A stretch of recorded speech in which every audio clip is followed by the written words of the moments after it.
Welcome to student dictation. Dictation 5 second बाद शुरू होगा।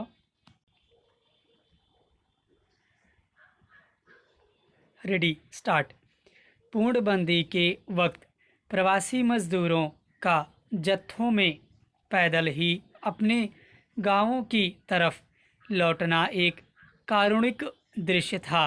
बंदी की वजह से बहुत सारे कल कारखाने बंद हो गए। दिहाड़ी के काम, रेहड़ी पटरी के कारोबार बंद थे। इस तरह बहुत सारे लोगों के लिए 2 वक्त का भोजन जुटाना मुश्किल हो गया।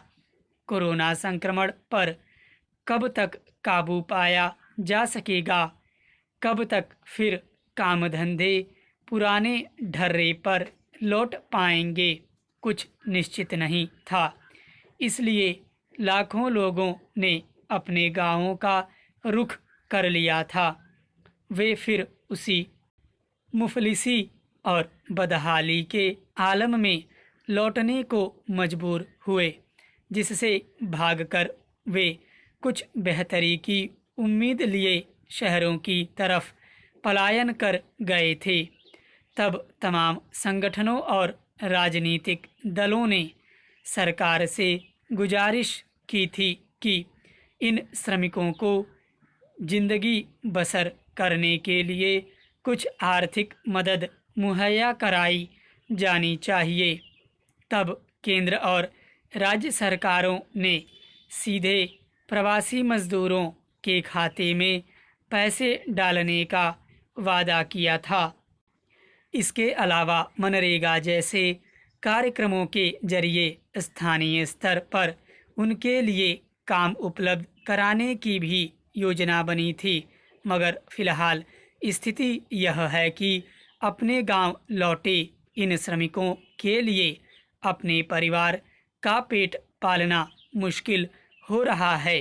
कई जगहों पर बदहाली आजिज आकर कुछ श्रमिकों ने खुदकुशी करने और असम में एक श्रमिक ने अपना नवजात शिशु तक बेचने की घटनाएं सामने आ चुकी हैं।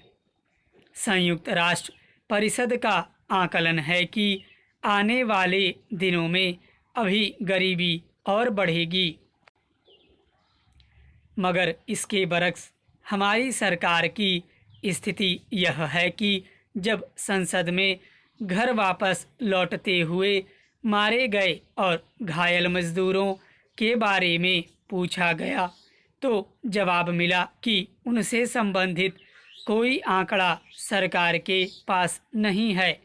जब घायल हुए और मारे गए मजदूरों का आंकड़ा नहीं है तो अंदाज़ा लगाया जा सकता है कि अपने काम धंधे गंवा चुके और जैसे तैसे गांव लौटे श्रमिकों के बारे में वास्तविक जानकारी सरकार के पास कितनी होगी?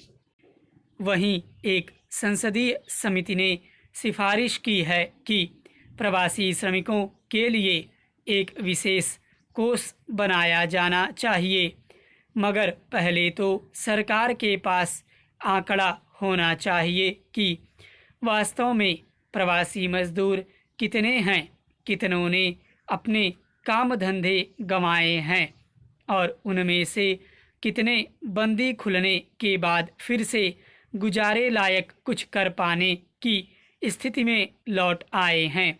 अगर सरकारें सचमुच श्रमिकों के लिए किसी कल्याणकारी योजना को लेकर गंभीर होती तो अब तक उनके बारे में जानकारियां जुटाने का उपाय कर चुकी होती।